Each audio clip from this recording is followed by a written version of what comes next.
ते एक माफी तुम्ही मंजूर माफ करा असं मी माननीय अजितदादांना सांगितलं आणि आणि मग अजितदादांना मी सांगितलं की 937 कोटी रुपये एक माफी तुम्ही माफ करा. आजही त्याची बैठकीचं प्रोसिडिंग वगैरे सगळं माझ्याकडे आहे. दादांनी त्यावेळेला असं म्हणाले की होय. अध्यक्ष महोदय, सर्वसाधारणपणे सभागृह सकाळी 11 वाजता सुरू होतं, ते 5 वाजेपर्यंत चालवायचं असतं आणि 5 वाजेपर्यंत चालावं अशा पद्धतीची एक पूर्वीची प्रथा आणि परंपरा आहे. आपलं एकही मिनिट सभागृहामध्ये वाया न जाता आपण सभागृह चालवतोय, पण मूळ कामकाजापर्यंत मात्र यायला आपल्याला 5 वाजून जातात.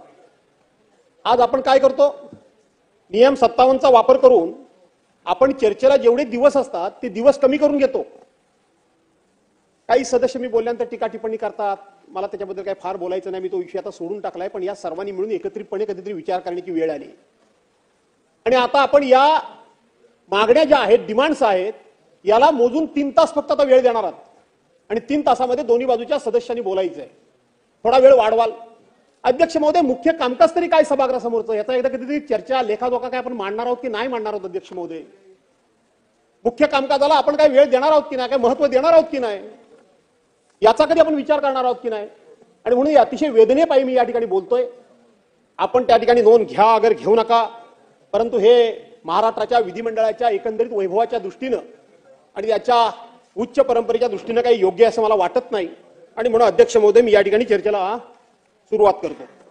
अध्यक्ष महोदय, आजच्या पुरवणी मागण्यांचे विषय जे आहेत ते सामान्य प्रशासन विभाग, महसूल व वन विभाग, कृषी पशुसंवर्धन, दुग्ध व्यवसाय विकास व मत्स्य व्यवसाय विभाग, शालेय शिक्षण विभाग, क्रीडा विभाग आणि मराठी भाषा विभाग अशा पद्धतीच्या 5 विभागांवर या ठिकाणी चर्चा आपण आता सुरू करतोय.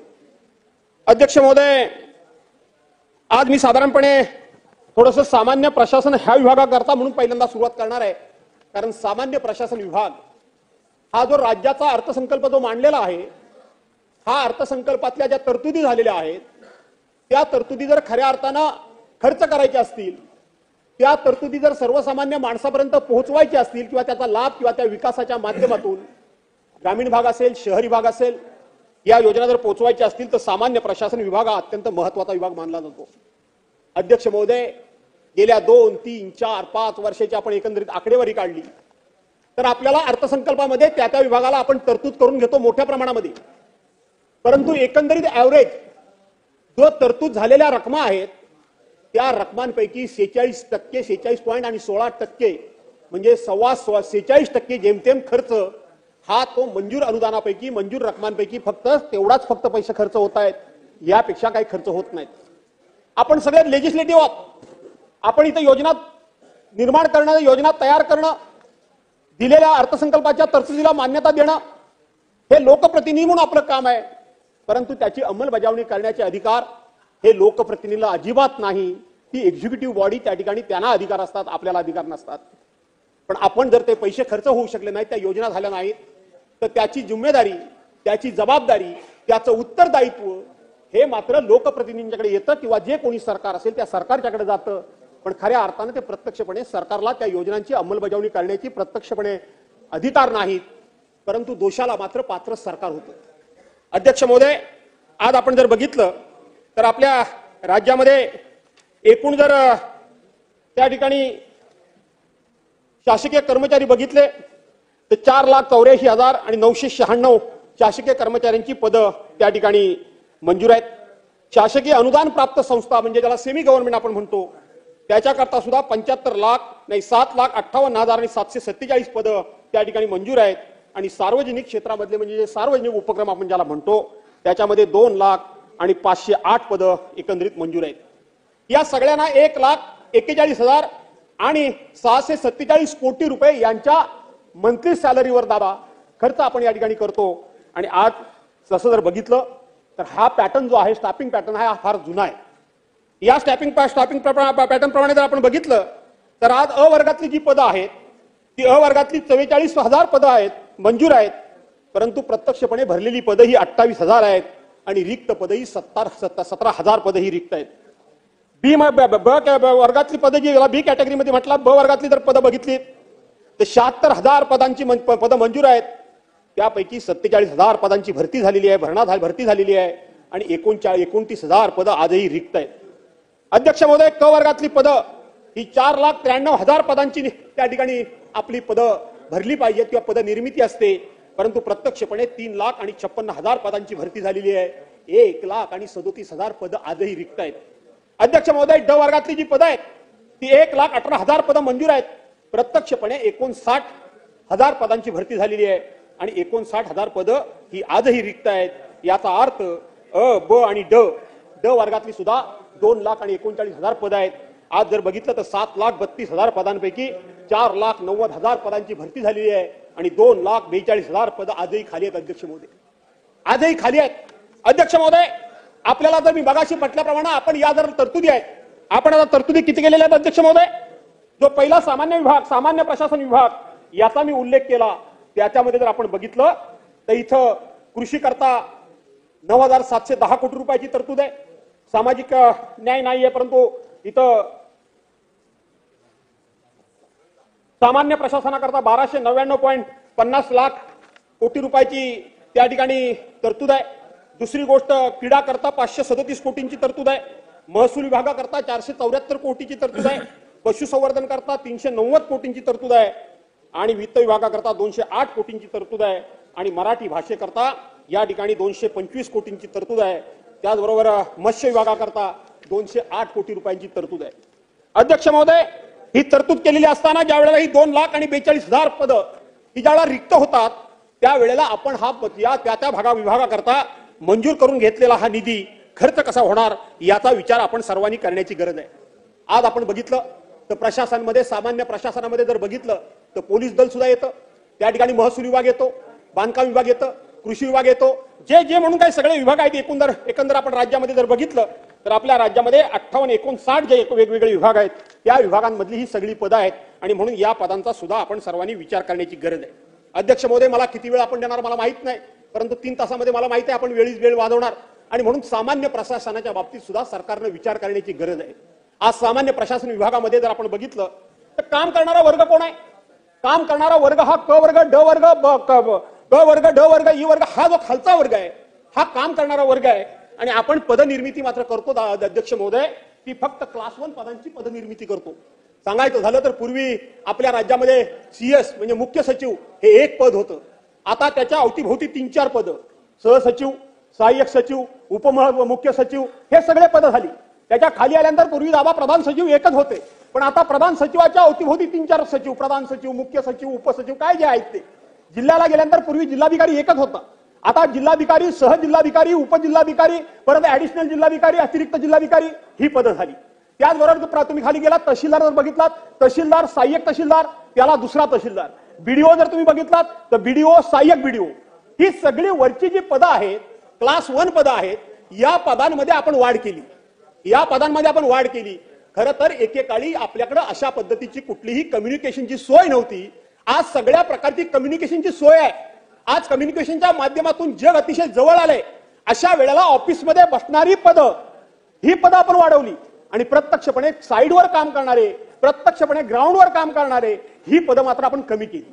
अतिशय सोप्या भाषेमध्ये सांगायचं झालं तर आज आपल्याकडे दादा लाईट असतो, लाईट गेला तर आपल्याला पहिल्यांदा आठवण लाईनमनची करावी लागते. लाईनमनची पदं वर्षानुवर्ष आपण भरलीच नाही. आपण एक्झिक्युटिव्हला ऍडिशनल एक्झिक्युटिव्ह, डेप्युटी इंजिनियरला ऍडिशनल डेप्युटी इंजिनियर हे करतात का आहे? कशा करता हे सगळं करायचं? आता तुमच्याकडे प्रत्येक गोष्ट ऑनलाईन झालेली आहे आणि मग ऑनलाईन झालेली असताना फिजिकली काही गोष्टी करण्याची गरज नसताना जे प्रत्यक्षपणे साईडवर काम करतात ती पदं भरती आपण करतच नाही आणि मात्र वरची पदं आपण भरतोय. आपण सांगतो काय की प्रशासनाला यांचा ठिकाणी पगाराचा खर्च हा परवडत नाही. एका IAS ऑफिसरचा खर्च किंवा एका कलेक्टरचा महिन्याचा खर्च किती, त्याच्यामध्ये प्रत्यक्षपणे फील्डवर काम करणारे 10 कामगार त्या ठिकाणी येतील. इतके 10 कामगार वाढले तर निश्चितपणे त्या कामामध्ये इफिशियन्सी वाढेल आणि म्हणून प्रशासनामध्ये सुद्धा आपण इथं कधीतरी फेरबदल करण्याची गरज आहे असं माझं स्पष्ट मत आहे अध्यक्ष महोदय. इथं कुठेतरी फेरबदल करण्याची गरज आहे आणि म्हणून प्रशासनाच्या बाबतीत ही रचना करत असताना आपण दिवसागणिक प्रशासनाला जबाबदार कमी धरतोय आणि अधिकार मात्र त्यांच्या दिवसागणिक आपण वाढवायला लागलेलो आहोत आणि म्हणून जेवढे अधिकार वाढवाल तेवढी त्यांची जबाबदारी सुद्धा नक्की करण्याची गरज आहे. तरच आपल्याला अपेक्षित अशा पद्धतीचा रिझल्ट मिळेल, नपेक्षा आपल्याला अपेक्षित रिझल्ट मिळेल असं मला वाटत नाही आणि म्हणून याचा विचार सुद्धा आपण करण्याची गरज आहे. अध्यक्ष महोदय, दुसरा विभाग म्हणजे महसूल विभाग. राज्यातला आणि देशातला महसूल विभाग हा सगळ्यात महत्वाचा विभाग आहे. ज्यावेळेला देशाला 15 ऑगस्ट 1947 साली स्वातंत्र्य मिळालं त्यावेळेला आपल्याकडे सुशिक्षित लोकांचं प्रमाण फार कमी होतं. संपूर्ण इंग्रजी भाषेचा प्रभाव आणि इंग्रजी भाषेतूनच सगळा व्यवहार चालत होता. आणि आपल्या महाराष्ट्रापुरेसं बोलायचं झालं तर मोडीमध्येच फक्त त्यावेळेला व्यवहार चालायचे. मोडीमधूनच कागदपत्र सगळी पूर्तता होती. त्यावेळेला ठराविक शहरं सोडली तर कुठेही लाईट नव्हता. आता सारखे मोबाईल वगैरे सोडा, पण साधा टाईपरायटर सुद्धा नव्हता, साधा लाईट सुद्धा नव्हता. त्या मेणबत्तीच्या प्रकाशामध्ये, घासलेटच्या दिव्याच्या म्हणजे रॉकेलच्या दिव्याच्या प्रकाशामध्ये महसूल विभागानं हातानं लिहून लिहून लिहून एक एक देशाचा दस्तऐवज तयार करून आज या देशाचा प्रत्येक दस्तऐवज मजबूत करण्याचं महत्वाचं काम जर कुणी काही केलं असेल तर ते महसूल विभागाने केलेलं आहे. महसूल विभागाने केलेलं आहे. आज प्रत्येक योजना, प्रत्येक गोष्ट आपण ज्यावेळेला या ठिकाणी जाहीर करतो त्यावेळेला सगळ्यात जास्त जबाबदारी आपण ही महसूल विभागावर टाकतो. प्रत्येक गोष्टीची जबाबदारी, प्रत्येक नवीन योजना ही महसूल विभागाच्या डोक्यावर आपण मारून मोकळं होतो, कलेक्टरच्या डोक्यावर आपण मारून मोकळं होतो, कमिशनरच्या डोक्यावर मारून मोकळं होतो. मला असं वाटतं की महसूल विभाग अधिक सक्षम करण्याकरता म्हणून या ठिकाणी महसूल विभागाची ताकद वाढवण्याची गरज आहे. आज शाळेच्या परीक्षा संपल्या, परीक्षा संपल्यानंतर उद्या पुढच्या वर्गात जाण्याकरता मुलांना त्या ठिकाणी दाखले लागतील, मुलांना क्रिमिलियरचे सर्टिफिकेट लागतील, मुलांना उत्पन्नाचे दाखले लागतील, मुलांना जातीचे दाखले लागतील, मुलांना जन्म दाखले लागतील. ह्या सगळ्या गोष्टी जन्म दाखला समजा शाळेमध्ये असेल किंवा बीडीओकडे असेल, पण तो महसूल विभागाकडे आहे. आणि म्हणून या सगळ्या गोष्टी महसूल लागतात. या ठिकाणी जातीचं सर्टिफिकेट द्यायचं असेल, व्हॅलिडिटी सर्टिफिकेट द्यायचं असेल तर ते महसूल विभागालाच त्या ठिकाणी द्यावं लागतं. आणि महसूल विभागावर सकाळ संध्याकाळ अनेक प्रकारचे ताण असतात. 15 ऑगस्ट असू द्या, 26 जानेवारी असू द्या, 1 मे असू द्या, कुठल्याही खात्याचं उपोषण असू द्या, कुठल्याही खात्याचा मोर्चा असू द्या, दोनच फक्त विभाग कायम वर्षाचे 12 महिने आणि महिन्याचे 30 दिवस हे पूर्णपणे जखडले गेलेले असतात, पूर्णपणे बांधलेले असतात, पूर्णपणे त्या ठिकाणी अडकलेले असतात. तो एक म्हणजे महसूल विभाग आणि दुसरा म्हणजे पोलीस विभाग. उद्या रस्ता एखादा खराब झाला, रस्त्याच्या विरोधात जर बांधकाम आंदोलन असेल, मोर्चा असेल, उपोषण असेल तर त्या खात्याचे लोक बिंदासमध्ये घरी जातात. पण जबाबदारी मात्र महसूल खात्याला आणि पोलीस खात्याला त्यांची पाठराखण करावी लागते, त्यांच्या पाठीशी उभं राहावं लागतं. आणि म्हणून अध्यक्ष महोदय, या महसूल खात्याकडे माझा आता बावनकुळे साहेब नुकतेच बाहेर गेले, बराच वेळ इथं बसले होते, परंतु या महसूल खात्याकडे बरेच वर्षाकरता माझी एक मागणी आहे. आमच्या कोकणामध्ये मोठ्या प्रमाणामध्ये वणवे लावले जातात, वणवे लागत नाहीत, वणवे लावले जातात. अध्यक्ष महोदय, आजकाल कोकणामध्ये सुद्धा कोणी शेती करत नाही. पूर्वी शेती करत असायची माणसं त्यावेळेला कधीतरी भाजावण करताना वणवे जायचे किंवा त्या ठिकाणी पूर्वी शेती मोठ्या प्रमाणात करायचे. गुरं भरपूर असायची, त्यांना चारा लागायचा, त्यांना गवत लागायचं, म्हणून ते गवत चांगलं रुजावं म्हणून वणवलं जायचं. पण आता सकाळ संध्याकाळ दादा वणवे लागतात. संपूर्ण जैवविविधता जाळून खाक होती. परवांच्या राज्यपाल महोदयांच्या भाषणामध्ये जैवविविधतेचं रक्षण, त्या ठिकाणी आपलं आयुर्वेद वाढवण्याच्या दृष्टीनं त्याच्यामध्ये उल्लेख आहे. कोकणामध्ये निसर्गता आयुर्वेदिकाच्या वनस्पती मोठ्या प्रमाणात आहेत. अध्यक्ष महोदय, या कोकणाच्या वणव्यातून मी एक माझी दुःखद घटना तुम्हाला मी सांगतो. एक काळ कोकणामध्ये गेल्यानंतर कोकणातले आमदार वगैरे आहे, तिथं आम्हाला खारुताई दिसायची, आम्हाला त्या ठिकाणी तितर बटर ज्याला म्हणतात त्याला कोकणामध्ये कवडे म्हणायचे ते दिसायचे, आम्हाला केकाटी दिसायची, आम्हाला पोपटांचे थवेच्या थवे झाडामध्ये दिसायचे. आम्ही संध्याकाळी घराच्या बाहेर पडलो की कुठेतरी ससा दिसायचा, कुठेतरी भिकर दिसायचं, कुठेतरी दादा कोले दिसायचे. आज कोकणामध्ये बाहेर गेल्यानंतर तुम्ही ही यातली काही दिसत नाही, काही दिसत नाही. लोक काय सांगतात, कोकणामध्ये जंगलतोड मोठ्या प्रमाणात झाली, कुठे नष्ट झालं नाही. हे सगळ्यात जास्त नष्ट झालं असेल तर वणव्यांमध्ये झालं. एक हृदयद्रावक घटना सांगतो. एकदा मी माझ्या घरी चाललो होतो आणि निवळी सारखं गाव आहे, त्या माळावर वणवा लागला होता. त्याही बाजूने गवत पेटत होतं, धडधड त्याही गावात पेटत होतं. मध्येच माझी गाडी आली आणि म्हणून मी थांबलो, कारण कुठल्याही क्षणी तो वणवा म्हणजे त्याला जीप टाकणं म्हणतात, तो आपल्या गाडीवर येईल आणि म्हणून सुरक्षितता म्हणून मी त्या ठिकाणी थांबलो. मी थांबलो असताना तिथं वरती पक्षी असे घिरट्या घालत होते, घिरट्या घालायचे आणि त्या वणव्यामध्ये ते खाली पडायचे.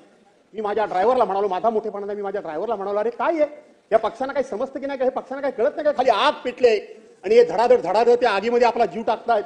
माझा ड्रायव्हर त्यावेळेला असा बोलला, साहेब तसं नाहीये, ते त्या पक्ष्यांची घरटी त्या झाडावर आहेत, त्या घरट्यांमध्ये त्यांची पिल्लं आहेत, त्या घरट्यांमध्ये त्यांची अंडी आहेत आणि त्यांची पिल्लं त्यांची अंडी मुकी असली तरी ती आई आहे.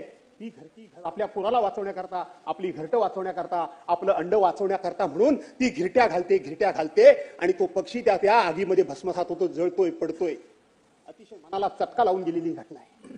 त्या दिवसापासून अनेक वेळा या सभागृहामध्ये मी सांगतोय की काय नाही काहीतरी ह्या वणव्यावर बंधन करा, काय नाही काहीतरी ह्या वणव्यांना आळा घातला पाहिजे. आम्ही वीज पालकमंत्री असताना एका गोष्टीने आळा घातला. रस्त्याच्या कडेला वाढलेलं गवत, हे गवत काढण्याच्या ऐवजी त्यावेळेला पीडब्ल्यूडीचे कर्मचारी त्याला आग लावायचे. आणि आग लावून ते गवत बाजूला करून ते स्वच्छ झाल्यासारखं वाटायचं. पण त्याच वेळेला तो वणवा डोंगरामध्ये जायचा आणि सगळं डोंगरच्या डोंगर पेटायचे. आपण कायद्याने त्याला बंधन केलं की अशा पद्धतीनं तुम्ही कुठेही या ठिकाणी वणवे लावू नका, ते गवत छाटा, कापा, काढा, काही करा. आणि म्हणून माझी मंत्री महोदयांना विनंती आहे की मागच्या वेळेला सभागृहामध्ये मी सांगितलं, त्यावेळेला CS होते श्रीवास्तव साहेबांनी सांगितलं हे योग्य आहे, आम्ही काहीतरी या ठिकाणी निश्चितपणे याच्यावर उपाय करण्याचं काम करू. मला आठवतंय सुधीर भाऊ आता सभागृहात नाहीये, ते अर्थमंत्री असताना त्यांनी त्यांच्या भागामध्ये या वणव्यांवर बंधन घालण्याकरता म्हणून बजेटमध्ये 500 कोटी रुपयाची तरतूद केली. त्यांनी काय केलं त्याचा अभ्यास करायला पाहिजे, ह्याची माझी सातत्यानं मागणी आहे. आणि म्हणून मंत्री महोदयांना माझी विनंती आहे की नक्की त्यांनी त्या आळा घालण्याकरता काय केलं. मी ज्यावेळेला त्याचा फॉरेस्टचा राज्यमंत्री होतो तेव्हा कोकणामध्ये मोठ्या प्रमाणामध्ये त्या ठिकाणी सामाजिक प्रबोधन होण्याकरता वगैरे आपण पोस्टर बिस्टर लावली, पण त्यांनी काही फार मोठा काही फरक पडला नाही. याला कायद्याने बंधन कसं करता येईल आणि या लोकांना नुकसान भरपाई कशी देता येईल याचा सुद्धा विचार या ठिकाणी करावा, अशा पद्धतीची मी आपल्याला विनंती करतो. दुसरा विषय घेतो तो आमच्या कोकणातला मत्स्य विषय मी या ठिकाणी घेतो. अध्यक्ष महोदय, मत्स्य विकास मंत्री या ठिकाणी आहेत. मत्स्य विकास मंत्र्यांना मी सांगेन 2014 ते 2024 पर्यंत 10 वर्षामध्ये एकही एनसीडीसीचं प्रकरण झालं नाही. तुम्ही तपासून बघा, माझं चुकत असेल तर मी दुरुस्त व्हायला तयार आहे. एनसीडीसीचं एकही प्रकरण झालं नाही. आज एनसीडीसीच्या माध्यमातून कोकणामध्ये मत्स्य विकास, मत्स्यमारीच्या बोटी बांधल्या जातात. 10% लाभार्थी, 20% आपलं राज्य सरकार द्यायचं आणि बाकीचे केंद्र सरकार द्यायचं.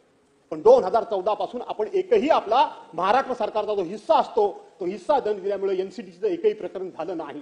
झाला काय परिणाम? पहिले 20% मिळाले, त्या मच्छीमार बांधवांनी बँकेची कर्ज काढली, बोटी बांधायला घेतल्या, बँकेचे हप्ते सुरू झाले आणि केंद्र सरकारचा आणि राज्य सरकारचा हिस्सा आला नाही. त्यामुळे त्या बांधलेल्या अर्धवट बोटी दादा तुमच्या इथे भागामध्ये आहेत आणि अर्धवट बोटी तशाच राहिल्या आणि शेतकऱ्यांच्यावर, आपल्या मच्छीमार बांधवांच्यावर मोठ्या प्रमाणामध्ये कर्जाचा डोंगर तयार झालाय. 937 कोटी रुपये एकत्रित कर्ज आहे. माननीय दादांच्याकडे आपण 2-3 वेळा मीटिंग घेतली आणि 2-3 वेळा मीटिंग घेऊन दादांना विनंती केली की अनेकांना तुम्ही हजारो कोटी रुपये मंजूर करता, माझ्या कोकणातले 720 किलोमीटरचा जो मच्छीमार बांधव आहे त्याचं फक्त आणि फक्त 937 कोटी रुपये कर्ज आहे. ते एक माफी तुम्ही माफ करा असं मी माननीय अजितदादांना सांगितलं.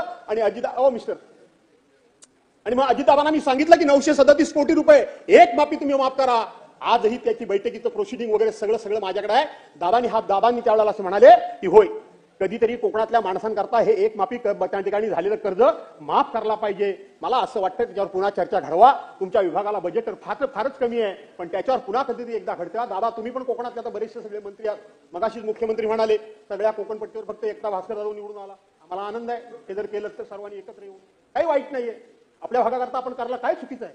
सर्वांनी एकत्रित करा, आम्ही त्याच्यामध्ये येऊ, काही चुकीचं नाही त्याच्यामध्ये. आणि म्हणून 937 कोटी रुपये दादांची मानसिकता आहे ते माफ करायची. आपण सर्वांनी त्यांना पुन्हा ते आठवण केली तर निश्चितपणे ते पैसे माफ होतील. त्याचबरोबर एक अतिशय नजीकच्या टप्प्यामध्ये विषय आलाय. आज आपल्या कोकणामध्ये जे म्हणून काय मच्छीमार बांधव आहेत, ते मच्छीमार बांधव पिढ्याने पिढ्या त्या ठिकाणी समुद्राच्या शेजारी राहतात, आपल्या खाडीच्या शेजारी राहतात, पण त्यांच्या घराखालच्या जमिनी ह्या त्यांच्या नावावर नाही. त्यांच्या नावावर नसल्यामुळे त्यांना बँका कुठल्याही प्रकारचं कर्ज देत नाही. जर कर्ज घ्यायचं असेल तर त्यांचे बायका मुलांच्या अंगावरचे दागिने त्यांना गहाण ठेवावे लागतात. परिणाम काय होतो? सरकारनं जी विना व्याज कर्ज त्यांच्या मुलाबाळांना शिक्षणाच्या, आमच्या सगळ्या मुलाबाळांच्या शिक्षणाला विना व्याज कर्ज मिळतं. या मच्छीमार बांधवांच्या मुलांना कर्ज मिळत नाही, कारण बँक स्थावर मालमत्ता मागते. बँक दागिन्यावर ह्या कर्ज देत नाही, ती तुम्हाला वैयक्तिक कर्ज देते, परंतु शिक्षण याच्याकरता देत नाही. आणि म्हणून 26 फेब्रुवारी 2010 या राज्यातला पहिला राष्ट्रीय फिश फेस्टिवल मुंबईमध्ये बीकेसीमध्ये झाला. पृथ्वीराज चव्हाण मुख्यमंत्री होते, मधुकरराव चव्हाण मत्स्यमंत्री होते, मी मत्स्य राज्यमंत्री होतो आणि आदरणीय पवार साहेब केंद्रीय कृषी मंत्री होते. तिथं हा विषय मांडला आणि पवार साहेबांनी ताबडतोब तिथं सांगितलं की ह्या मच्छीमार बांधवांच्या घराखालच्या जमिनी आहेत, त्याचा आपण प्रॉपर्टी टॅक्स घेतो, पण त्या जमिनी त्यांच्या नावावर नाही, त्या जमिनी त्यांच्यावर नावावर नाहीत. आणि म्हणून ते प्रॉपर्टी टॅक्स त्यांचा घेतो, त्या जमिनी त्या मच्छीमार बांधवांच्या नावावर करा